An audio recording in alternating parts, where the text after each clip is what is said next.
말씀에 대한 두 가지 반응이란 제목으로 하나님 말씀 증가하겠습니다. 키가 아주 큰 여자분이 계셨어요. 외모는 좀 별론데 키가 너무 2m가 되는 키가 너무 크니까 이게 또 스트레스 돼가지고 좀 키가 좀 작아졌으면 좋겠다. 근데 이미 큰 키를 뭐 잘라낼 수도 없고 어떻게 할 도리가 없어서 어떻게 할까.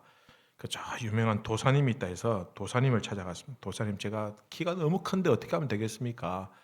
도사님이 잘 듣고 있더니 알약을 3개를 주면서 오늘 저녁에 하나를 먹고 자라. 그러면은 꿈에 난장이가 나올 것이다. 난장이가 나오면은 그 난장이가 에게 결혼을 해달라고 청혼을 해라. 그러면 싫다고 할 텐데 싫다고 하면 키가 작아질 것이다. 그래서 알약을 먹고 잠이 들었습니다. 진짜 꿈에 난장이가 나오는 거예요. 너무너무 작은 거예요. 그래서 나와 결혼해 주세요라고 하니까 난장이가 싫다고 하는 거예요. 그래서 이제 이튿날 아침이 되어서 깨어나 보니까 진짜 키가 10cm가 줄은 거예요. 너무 좋아가지고 그날 저녁에도 또 알약을 하나 탁 먹고 또 잠이 들었습니다. 근데 이번에 또 이제 난장이 나오는, 그래서 또 기쁜 마음으로 나와 결혼해 주세요 하니까 이 난장이가 인상을 탁 쓰면서 싫어 이렇게 하는 거예요. 아침에 깨어보니까 세상에 또 10cm가 줄은 거예요. 180이 된 거예요. 180이. 조금만 더 작아졌으면 좋겠다. 좀 애매하니까 확실하게 좀 더 작아졌으면 좋겠다. 그래서 그날 저녁에 이제 마지막 알약을 딱 먹고 잠이 들었습니다. 이제 난장이가 또 보이는 거예요. 그래서 나와 결혼해 주세요 하니까 난장이가 고개를 막 싫어 싫다고 싫어 싫다고 40cm가 줄어든 거예요. 140이 되었다고 합니다. 확실하게 줄어들어서 확실하게. 여러분, 애매하다라는 말을 잘 사용하시는데 원래 이 말은 우리 예전에 오래된 고전에 보면 이 단어가 나옵니다. 거기에 보면은 애매하다라는 말은요, 우리가 지금 알고 있는 거하고 좀 약간 다르게 사용되고 있습니다. 우리가 애만 사람 잡고 있네, 괜히 애만 사람 잡는다 이런 말을 쓰지 않습니까? 거기에 사용하는 이 애만이란 말이 애매하다라는 말을 줄여서 파생된 단어입니다. 이 말은 억울하게 아무 잘못도 없는데 내가 꾸중을 듣거나 벌을 받는 그 상황을 애매하다라고 이렇게 표현한 거예요. 근데 오늘날 우리가 사용하는 이 애매하다라는 단어는 어떤 뜻입니까? 이것도 아니고 저것도 아니고, 이게 이제 일본어식 한자라고 하더라고요. 이 말이 이제 일반적으로 이제 바뀌어가지고 그렇게 사용을 하고 있습니다. 예를 들면 엄마가 좋아, 아빠가 좋아할 때 애들은 굉장히 애매합니다. 내보고 어떻게 하라고. 그죠? 우리 교회에서도 이 애매할 때가 한번 있어요. 언제냐면은 축복송 할 때, 여러분은 축복송을 요즘 우리 교회가 사용하는 축복송이 평강 하나님의 평강이 당신의 삶 이렇게 하지 않습니까? 축복송 합시다 이러면 이렇게 하시는 분들 계시는.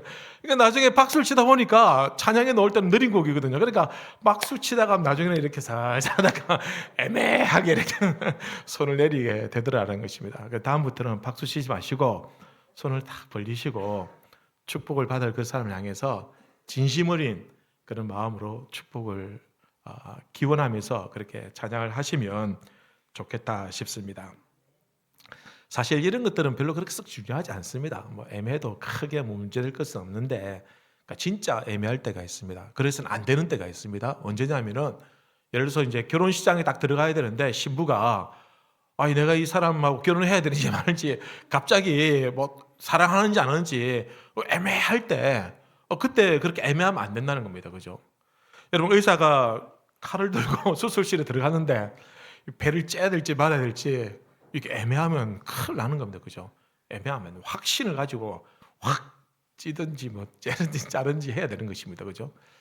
또 더 중요한 문제는 우리 인생에 있어서 우리 생명과 관련된 문제들, 우리가 구원을 얻는 문제들, 우리가 영원한 생명을 누리는 이런 문제를 대해서는 절대로 애매하면 안 된다라는 것입니다.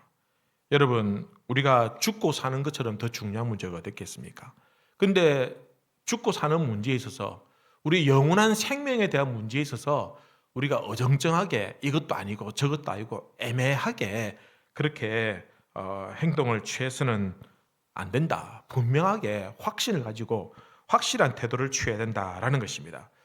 내가 알고 있는 신앙, 내가 믿고 있는 이 신앙이 정말 생명을 얻는 유일한 길인지, 정말 내가 이 신앙을 가지면 천국에 가는지에 대해서 애매하면 안 되는 겁니다.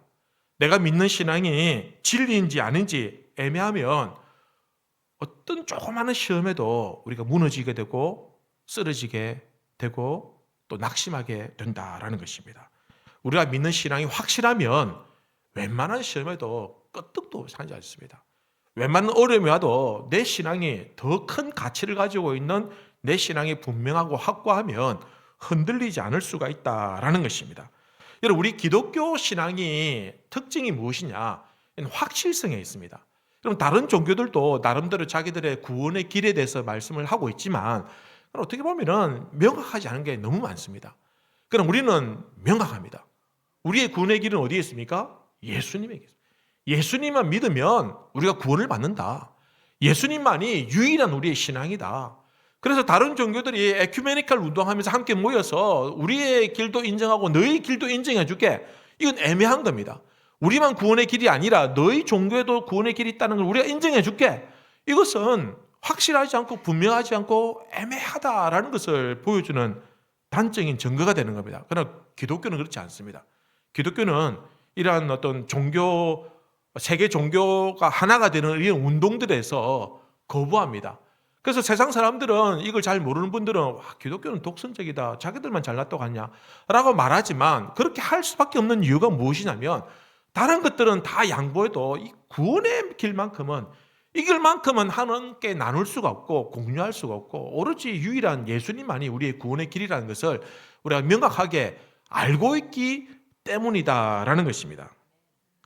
여러분, 우리 기독교는 누가 들어도 알 수가 있습니다. 우리 기독교는 누가 들어도 이해가 되고 누가 들어도 믿기만 하면 구원에 이르는 분명한 명확한 신앙의 고백에 근거한 종교다라는 것입니다.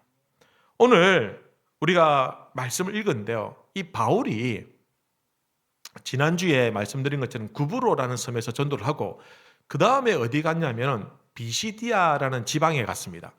비시디아라는 지방에 가니까 거기에도 안디옥이라는 도시가 있는 거예요. 원래 이 바울이 수리아 지방에 있는 안디옥에서 파송을 받아서 그다음에 비시디아로 간 겁니다. 그러니까 똑같은 지명이라 해서 우리가 헷갈릴 수 있는데 제가 제일 처음에 저희 교회 와가지고 이제 제가 아는 지인이 저희 교회를 찾아오겠다는 거예요.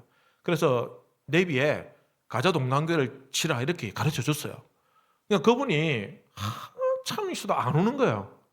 전화를 해가지고 도대체 어딘지 아니까 지금 가고 있다는 거예요. 근데 어딘지 아니까 인천으로 가고 있다는 거예요. 인천에 보니까 가자동이 있더라고요. 인천에 가니까 가재울역도 있어요. 몰랐습니까?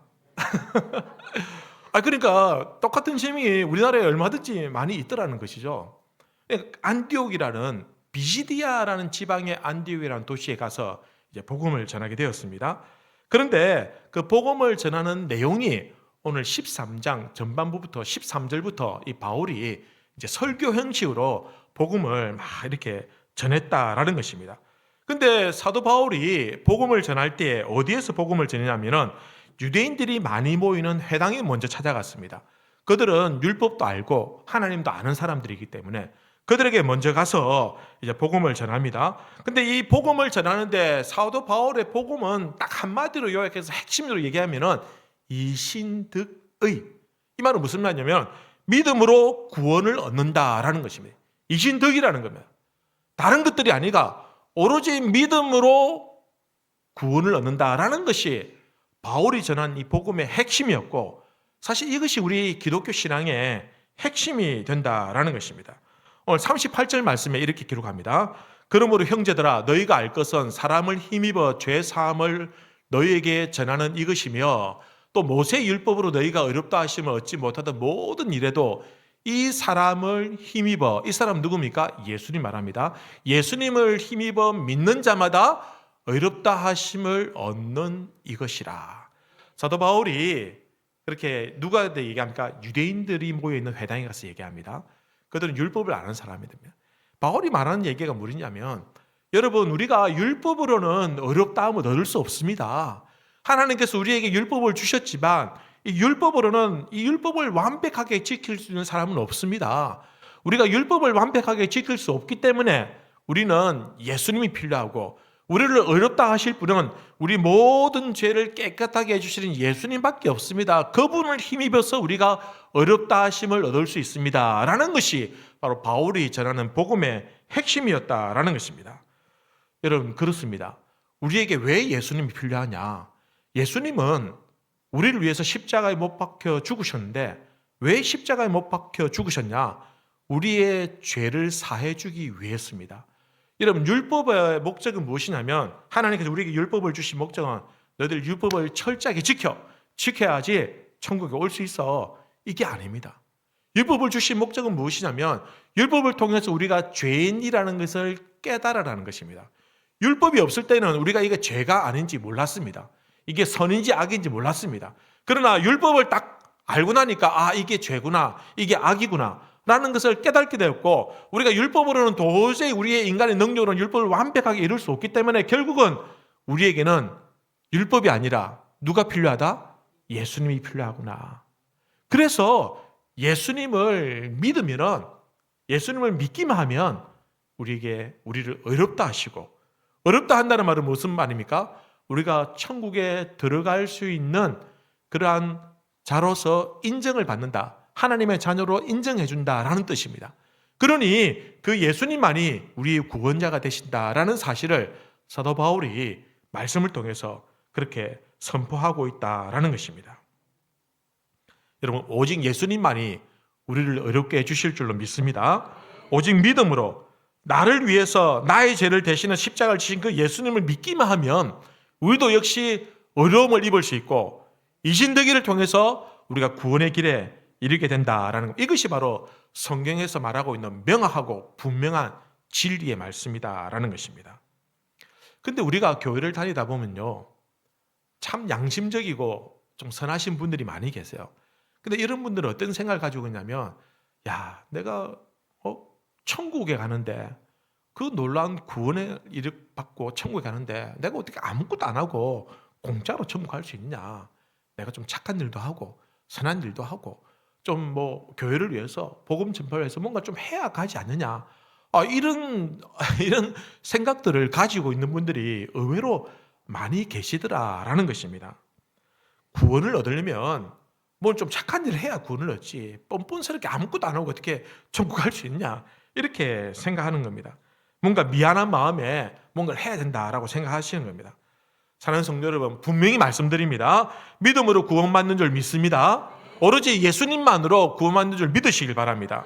그리고 그 은혜에 우리가 이제 감사하고 보답하는 마음으로 우리가 선한 일도 하고 의로운 일도 하고 복음도 전하고 봉사도 하고 다른 사람들을 섬기기도 하고 돕기도 한다라는 겁니다. 그것은 우리에게 베푸신 은혜가 너무 감사하고 너무 고마워서 이 놀라운 구원을 우리에게 거저 주셨으니 믿기만 하면 구원을 얻도록 해주셨으니 그 은혜에 감사해서 우리가 행위를 통해서 때로는 선을 통해서 하나님께 감사를 드린다라는 것입니다. 오래전에 제가 신방을 가는데 연세가 좀 많으신 집사님 신방을 갔습니다. 근데 이제 갈 때 그런 생각이 들었어요. 어쩌면 이게 마지막 신방일 수도 있겠다. 이제 몸이 너무 불편하셔서 교회를 도저히 나오실 수 없는 그런 상황이었어요.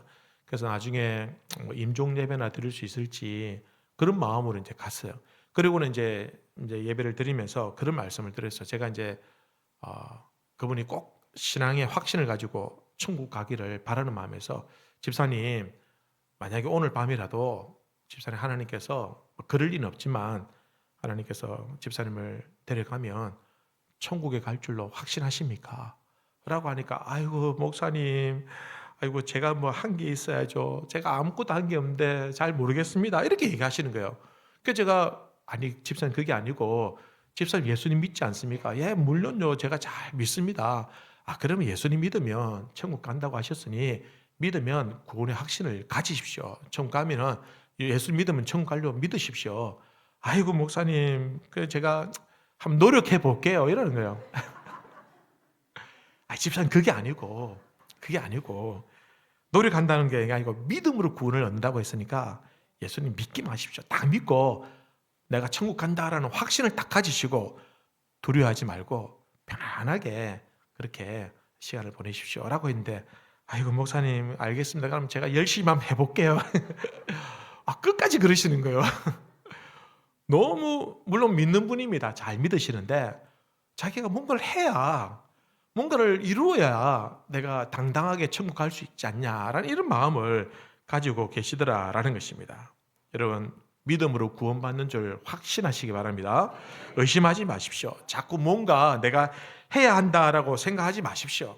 내가 예배를 드렸기 때문에, 내가 뭐 헌금을 했기 때문에, 내가 뭐 봉사를 하고, 내가 뭐 구제도 하고 선교도 하고 복음도 전파했기 때문에 내가 당연히 천국 갈 것이다 라고 생각하시는 것이 아니라, 내가 예수 믿기 때문에 천국 가는 것이고, 내가 예수 믿고 천국 가는 것에 감사하고 너무너무 그 은혜에 감사해서 내가 섬기고 봉사하고 선한 일을 한다.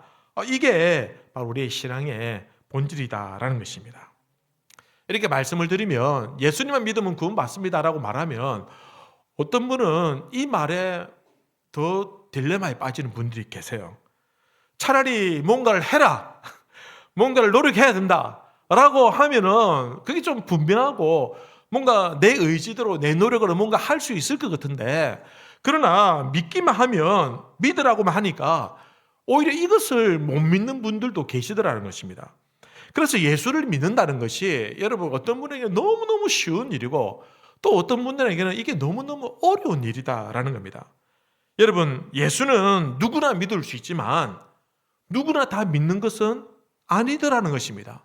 여러분, 복음은 어린아이들에게조차도 가장 명확하고 분명하게 그렇게 쉬운 것이지만, 그러나 어떤 분들에게는 심지어는 대학 교수님이나 아니면은 뭐 아주 지적으로 아주 훈련이 되어진 그 학자 같은 분들에게도 이 복음은 너무너무 어렵고 받아들이기 힘든 복음이 되더라라는 것입니다. 여러분, 우리가 믿는지 안 믿는지 어떻게 알 수 있습니까? 내가 구원의 확신을 갖는다라고 해서 이걸 어떻게 알 수 있냐? 그 증거가 무엇이냐?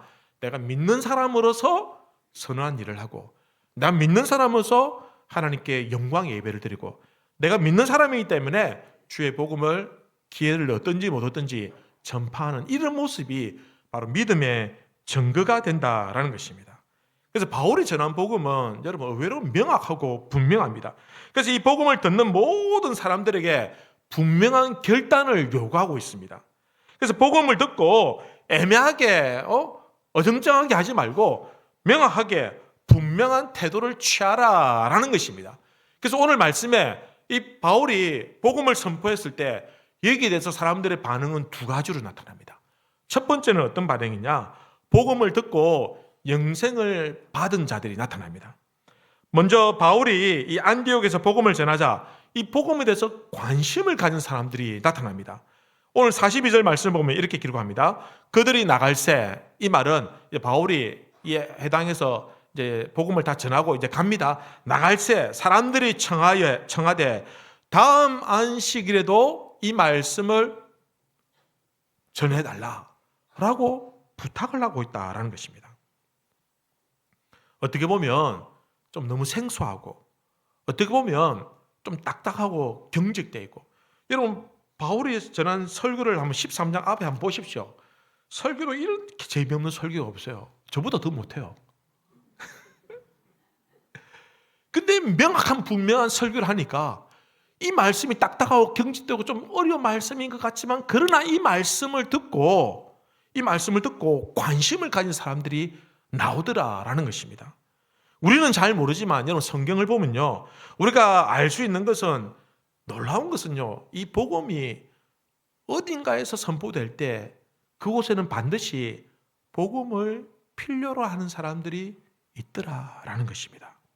사람들이 우리가 전하는 복음을 듣든지 안 듣든지, 여러분 우리가 꾸준히 복음을 전파해야 될 이유가 무엇이냐면, 그래도 이 복음이 누군가에게는, 단 한 사람이라 할지라도 누군가에게는 반드시 필요한 말씀이더라라는 것입니다.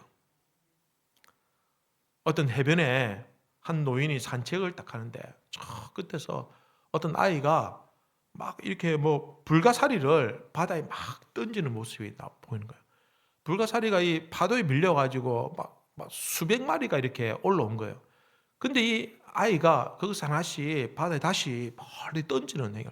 그래서 아마 이걸 살리려고 그냥 놔두면 죽으니까 살리려고 한 거다 싶어서.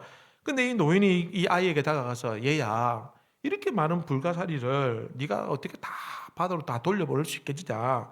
네가 뭐 몇 마리 그렇게 살려준다고 무슨 차이가 있겠느냐라고 얘기하니까 이 아이가 예, 저도 알아요. 하지만 이 한 마리에게는 그만큼 큰 차이가 있을 거예요. 하면서 또 계속해서 그 일을 하더라는 겁니다. 여러분, 다 던지지는 못할 수 있습니다만, 그러나 어쨌든 이 아이에 의해서 다시 바다로 돌아가서 다시 죽지 않고 살아나는 불가사리가 있을 수 있다. 그 불가사리에게는 놀라운, 그죠? 생명의 역사가 되는 것입니다. 여러분, 예수님께서 이 땅에 오셔서 복음을 전할 때 수천 명, 수만 명의 사람들을 대상으로 복음을 전한 적이 있습니다. 그리고는 그들에게 오히려 심지어는 먹을 것도 다 나눠주시고 놀라운 능력의 말씀, 기적을 베푸시기도 하셨습니다. 그러나 또 어쩔 때는 예수님께서 단 한 사람을 찾아가셔서 그 사람에게 복음을 전하기도 하더라고요. 예리고성에 있는 삭개오라는 그 유명한 세간이 있었습니다. 예수님께서 예리고에 직접 찾아가셔서 삭개오를 찾아가셔서 삭개오의 집에 가셔서 그에게 복음을 전해주셨습니다. 세간에 앉아있는 마태에게 그 한 사람을 예수님께서 찾아가셔서 그에게 예수님의 말씀을 전하시더라라는 것입니다. 여러분, 우리가 전도할 때 그래서 미리 걱정할 필요 없습니다. 미리 뭐 염려할 필요가 없습니다. 교회 가자고 하면 아이고 뭐 따라오겠나, 괜히 뭐 아이고 니나 잘 믿어라 이렇게 면박을 당하면 어떻게 될까, 또 괜히 교회 가자고 해가지고 뭐 좀 관계가 더 불편해지는 건 아닐까, 이런 염려가 있을 수 있습니다만은, 그러나 여러분, 전도할 때 가장 두려운 것은 교회 가자고 했을 때 우리가 보통 사람들이 두려워하는 일은 거절당했을 때를 두려워하는데, 여러분 그러나 걱정하지 마십시오. 거절당해도 괜찮습니다. 그러니까 중요한 것은 준비된 사람이 있더라는 겁니다. 나는 충분하지 않지만, 나는 복음을 전할 만큼 충분히 훈련도 되지 않았고 충분히 그렇게 뭐랄까요, 복음에 대한 확신이 없을 수도 있지만, 그러니까 내가 전한 그 복음이 누군가에게는 반드시 필요한 사람이 있을 수 있다라는 것입니다. 어떤 권사님이 전도를 참 잘하셨어요. 교회 생활도 너무 모범적으로 잘하고 봉사도 잘하고 사람들 관계도 너무너무 좋고, 전도할 때도 어떻게 전도하냐면 그냥 예수 믿으세요, 교회 갑시다 이렇게 안 하고 가서 이렇게 뭐 집안일도 도와주고 또 뭐 어려운 일도 있으면 같이 이렇게 용기를 심어주기 위해서 곁에 있어주고 뭐 이렇게 실질적으로 생활 면에 있어서 본을 보이면서 전도를 하는 거죠. 근데 이분이 이제 전도하고 싶은 분이 계셨는데 그렇게 몇 년을 교회 가자고 해도 꿈쩍도 안 하는 거예요. 고래 심줄보다 더 찔린 거예요. 꿈쩍도 안 해가지고 나중에 권사님 아이고 안 되는 것 같다고 포기하고 있는데, 근데 어느 날 갑자기 그분이 교회를 딱 찾아온 거예요. 너무 반가워가지고 찾아가지고 어떻게 왔냐고 긁고 왔다면서 잘 왔다면서 막 하고 있는데, 그걸 어떻게 오게 됐냐니까 자기가 아는 어떤 교회 사람이 교회 가자 해서 따라왔다는 거예요. 에? 누군데 하니까 자기도 교회 잘 못 나오는 사람이에요. 자주 빠지고 봉사도 잘 안 하고 뭐 그냥 뭐 대충 뭐 보면 그냥 대충 믿는 것 같은 그 사람이 자기를 전도했다는 거예요. 그러니까 누가 전도하냐? 우리가 전도하는 게 아니더라는 겁니다. 하나님께서 구원이 필요한 사람을 준비시키고 예비시키면 누구든지 그에게 복음을 전하기만 하면 그 사람이 어떤 사람이든지 누군가는 그 복음을 받아들이고 예수를 믿게 되더라라는 것입니다. 여러분, 사람들이 아유 설교 예배드리고 지겨운 시간에 있을 수 있겠나, 여러분 걱정하지 마십시오. 제가 아무리 설교를 잘해도 아무리 저도 안 듣는 사람은 안 듣고 제가 설교를 뭐 죽을 수도 들을 사람은 또 듣더라는 것입니다. 여러분, 복음이 필요한 사람은 듣게 되는 것입니다. 오늘 본문에 보면요, 그 다음 안식일에 와서 복음을 전하달라고 했을 때 그 다음 안식일에 아주 놀라운 일이 벌어집니다. 오늘 44절에 이렇게 기록합니다.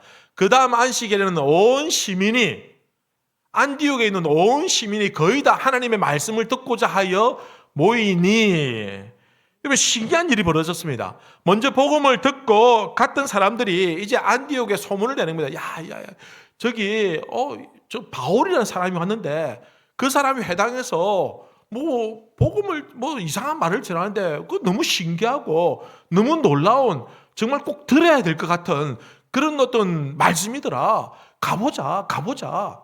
그렇게 해가지고 수많은 사람들이 몰려와서는 바울이 전한 복음을 듣게 되더라라는 겁니다. 성도 여러분, 이게 성령의 역사입니다. 성령이 사람의 마음을 움직이는 겁니다. 바울이 설교를 그렇게 잘한 게 아닌 것 같아요. 성경에 다른 데 보면요, 바울은 눈이 좀 나빴어요. 그래서 안지를 안고 있었다라고 이렇게 성경 해석학자들은 보고 있고요. 또 어떤 사람은 바울이 말하는 것이 어눌하다, 말하는 게 별로다, 시원찮다 라고 그렇게 평가 내리는 분들도 있어요. 그러니까 바울이 사람의 재주로 사람의 말로서 사람들을 감동을 주고 변화시킨 것이 아니라 하나님의 말씀이기 때문에, 능력의 말씀이기 때문에, 성령께서 하시는 말씀이기 때문에 그 말씀을 증거했을 때 그 말씀에 감동을 받고 변화가 되고 그 말씀으로 인해서 마음이 변화된 사람들이 하나님 말씀을 듣기 위해 다시 몰려들더라라는 것입니다. 여러분, 성령의 역사는 우리의 생각과 예상과는 전혀 다르게 훨씬 뛰어넘을 때가 있습니다. 우리의 생각과 우리의 평가와는 전혀 다르게 복음의 역사들은 흘러가더라는 겁니다. 아무리 복음을 잘 전하는 사람이 전도에도 안 믿는 사람이 있는가 하면 뭐 제대로 전도 훈련도 받지도 않고 제대로 자기조차도 신앙생활 열심히 안 했던 사람들도 얼마든지 복음을 전해서 예수를 믿게 하더라라는 것입니다. 우리 생각에는 안 될 것 같고 우리 생각에는 관심도 없을 것 같고 우리 생각에는 저 사람은 교회 오겠나 라고 생각하지만, 그러나 성령께서 역사하시면 놀라운 생명의 역사가 일어나게 되더라는 것입니다. 예전에 제가 한번 말씀드린 적이 있어요. 제가 제일 처음에 중학교 2학년 때 교회를 처음 갔거든요. 여름 방학 막 끝 무렵에. 그런데 여름에 얼마나 덥겠습니까? 또 중학생 애가 머리 깎고 얼마나 뛰어다녔겠어요. 땀 뻘뻘 흘리고 추리닝 입고 공 차다가 교회 갔거든요. 그때는 학생회가 2시에 모였기 때문에. 그래서 거지같이 애가 간 거예요. 가가지고 그때 뭐 이제 교회 가서 인사하고 뭐 어색해가지고 두리번거리고 있는데 나중에 그때 그 전도사님이 그런 얘기 하는 거예요. 저를 보고 저놈은 교회 올 놈이 아니다. 저 녀석을 하는 거 보니까 교회 안 오겠다. 그러니까 처음 오고 난 다음에 별로 기대도 안 했대요. 근데 그 다음 주도 오고 또 그 다음 주도 오고 계속 오더라는 거예요. 그래 그놈이 목사가 됐다는 거예요. 여러분, 그 전도사님이 볼 때는 사람 눈이 보는 눈이 없겠습니까? 있죠. 근데 자기가 볼 때는 아니었는데, 그러나 하나님이 붙드는 사람은 하나님의 길을 가게 되더라라는 것입니다. 여러분, 이게 바로 성령의 역사입니다. 그래서 우리가 복음을 전할 때 우리의 모든 편견과 우리의 생각들을 다 내려놓고 순수하게 예수의 이름만 전하면 준비된 자들은 다시 회복될 줄로 믿으시길 바랍니다. 오늘 여러분 말씀을 보면 오늘 바울이 복음을 전했는데 수많은 사람들이 복음을 듣고 변화됩니다. 근데 놀라운 것은 그들이 누구냐면 대부분이 이방인들이었습니다. 바울은 유대인들에게 복음을 전하면 효과가 있겠다 싶어서 회당을 찾아갔고 유대인들이 잘 듣기 좋은 말로 복음을 전했는데, 그러나 정작 결과는 유대인들은 잘 믿지 않고 오히려 이방인들이 여기 관심을 가지고 또 그 다음 주도 오고 또 말씀을 듣고 되더라라는 겁니다. 오늘 48절에 아주 놀라운 말씀을 하고 있습니다. 이렇게 기록합니다. 이방인들이 듣고 기뻐하여 하나님의 말씀을 찬송하며 영생을 주시기로 작정된 자는 다 믿더라. 다른 것으로는 여러분 설명이 안 됩니다. 여러분, 바울이 뭐 탁월하게 수사학적으로 복음을 잘 전한 것도 아닌데, 그리고 유대인들도 아닌데 어떻게 이방인들이 그것도 믿기로 작정된 자들은 다 믿는 역사가 나타났냐? 이것이 바로 하나님의 놀라운 은혜요, 일방적인 성령의 역사가 된다라는 것입니다. 도저히 안 믿을 것 같고 도저히 하나님 나라에 근처도 안 갈 것 같은 사람이라 할지라도, 그러나 영생을 얻게 된 되기로 작정된 하나님의 백성들은 반드시 다시 하나님의 은혜의 그늘 안에 들어오게 되는 것입니다. 이것이 바로 하나님의 은혜요, 하나님의 일방적인 구원의 역사가 되는 것입니다. 여러분, 세상에서 가장 신기하고 놀라운 것은요, 내가 예수 믿는 겁니다. 내가 하나님 앞에 나와서 예배를 여러분 생각해보세요. 지금 이 시간에 여러분 나왔다는 이게 사실은 기적입니다. 기적. 지난주에도 말씀드리면 당연하다고 생각하시면 안 되고 아닌데 그게 나타나서는 기적이 되는 겁니다. 여러분들 예수 안 믿을 것 같은 사람인데 와서 예수를 믿고 예배를 드리고 있는 겁니다. 여러분들 제가 잘 모르지만 여러분 중에 몇 명 보면은 딱 보면은 참 예수 안 믿으면 큰일 날 사람들 몇 명 있어요. 여기 보면은 예수 안 믿었으면 세상 쾌락에 빠져가지고 막 자기 하고 싶은 대로 살면서 잘 나간 사람들이 여기 여러 보입니다. 지금 봐도 딱 보입니다. 보면 막 그죠? 여러분 참 진짜 예수 안 믿었으면 여러분 참 지금 삶이 너무 고단하고 너무 힘들고 너무 어려운 가운데 있는 분들은 예수 안 믿으면 인생 포기했을 사람들도 있을 것 같아요. 사실은. 그래서 우리가 예수 믿는 게 기적이고 우리가 예수님 앞에 예배드리는 게 이게 하나님의 은혜다라는 것입니다. 우리가 잘 아는 찬양 중에 이런 찬양이 있습니다. 나를 지으신 이가 하나님, 나를 부르신 이가 하나님, 나의 달려갈 길 다 가도록, 나의 마지막 호흡 다 하도록 바로 그 십자가에 품게 하시고, 나의 나 된 것은, 지금 나의 이 모습은 하나님의 은혜라. 우리 함께 찬양해 보십시다. 우리 가사를 음미하면서 신이가 하나님, 나를 부르신 이가 하나님, 나를 보내신 이도 하나님, 나의 나 된 것은 다 하나님 은혜라. 나의 달려갈 길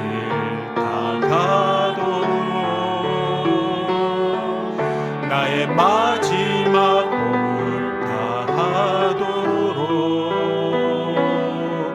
나로 그 십자가 품게 하시니 나의 나 된 것은 다 하나님 은혜라. 한량없는 은혜, 한량없는 은혜, 갚을 길 없는 은혜, 내 삶을 애워싸는 하나님의 은혜. 나 주저함 없이 그 땅을 밟음도 나를 붙드시는 하나님의 은혜.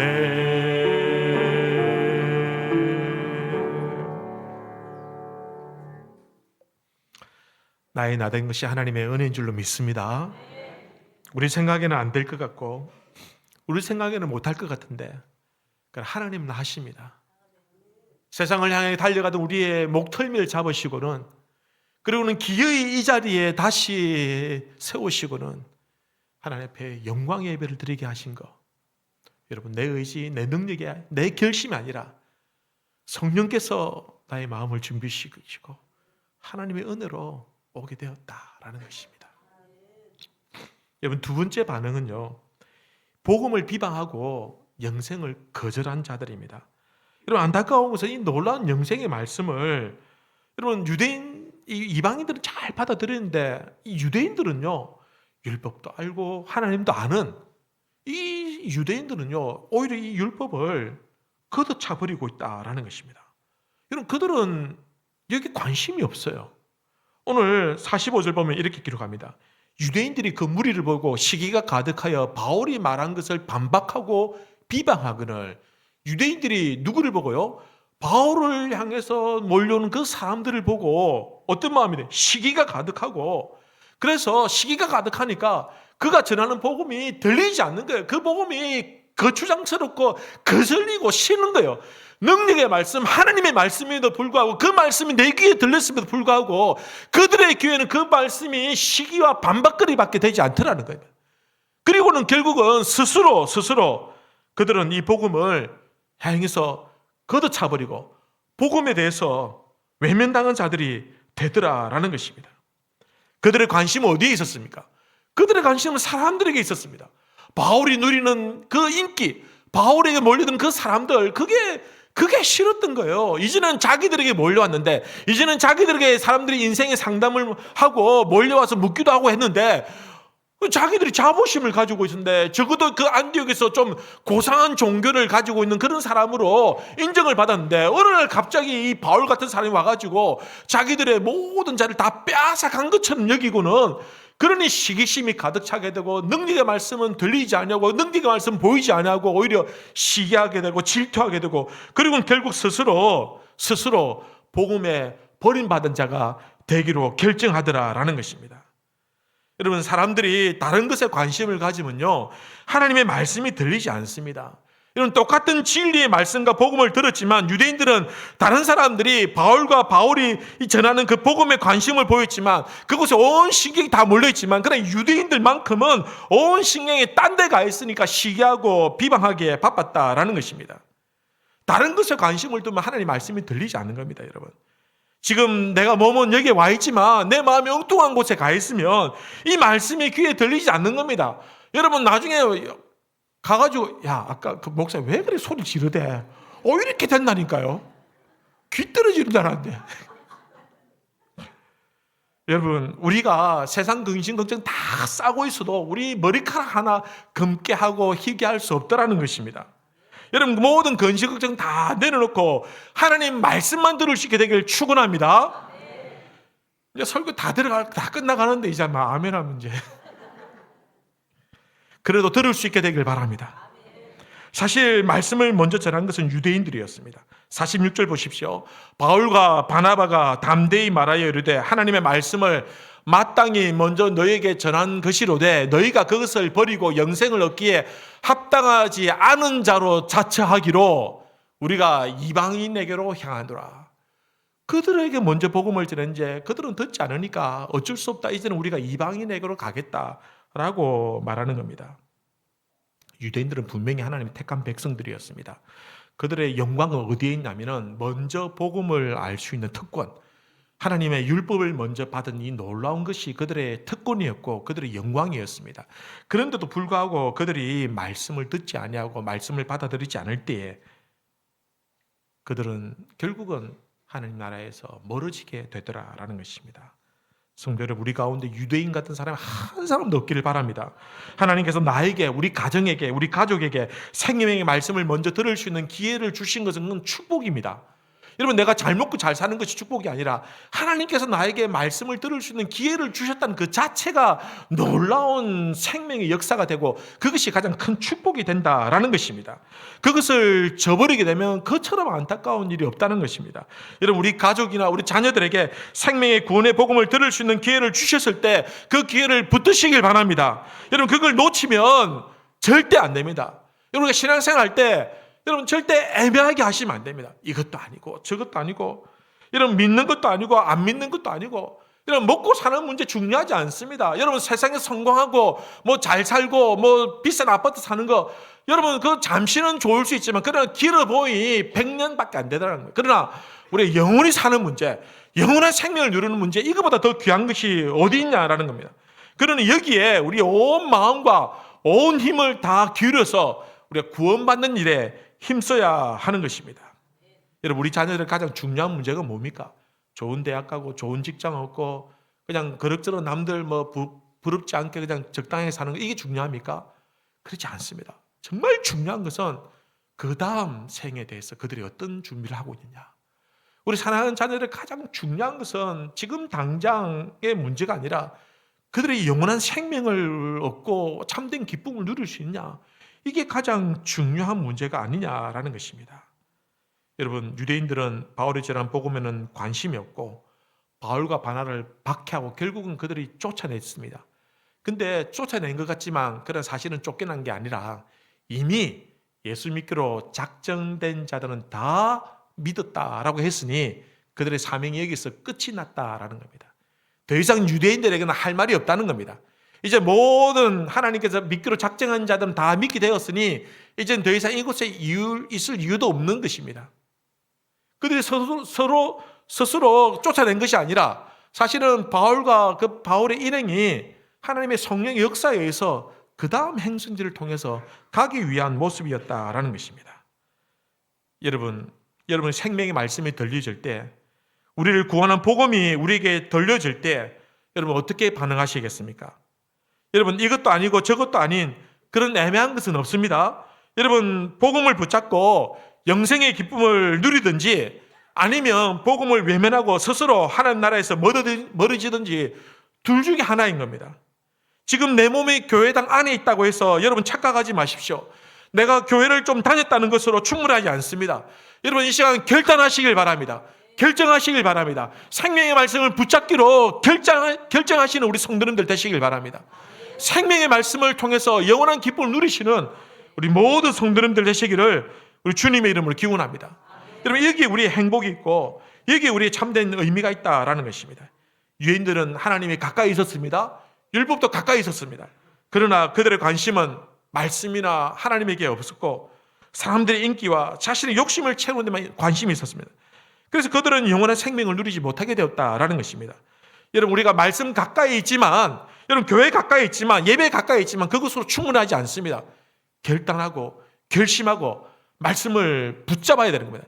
어쨌든 이 말씀 붙잡고 어쨌든 이 말씀 붙들고 생명의 길, 구원의 길로 가야 한다라는 것입니다. 여러분 48절 말씀을 다시 한번 보십시오. 우리 이 말씀을 같이 한번 읽도록 하겠습니다. 시작. 이방인들이 듣고 기뻐하여 하나님의 말씀을 찬송하며 영생을 주시기로 작정된 자는 다 믿더라. 아멘. 이 작정된 자 가운데 저와 여러분들이 있길 바랍니다. 이 작정된 자들 가운데 여러분의 자녀들도 들어가길 바랍니다. 여러분 오늘 말씀을 생각하면서 한번 기도하십시다. 여러분 우리가 믿는다고 하지만 여러분 애매한 모습들이 많습니다.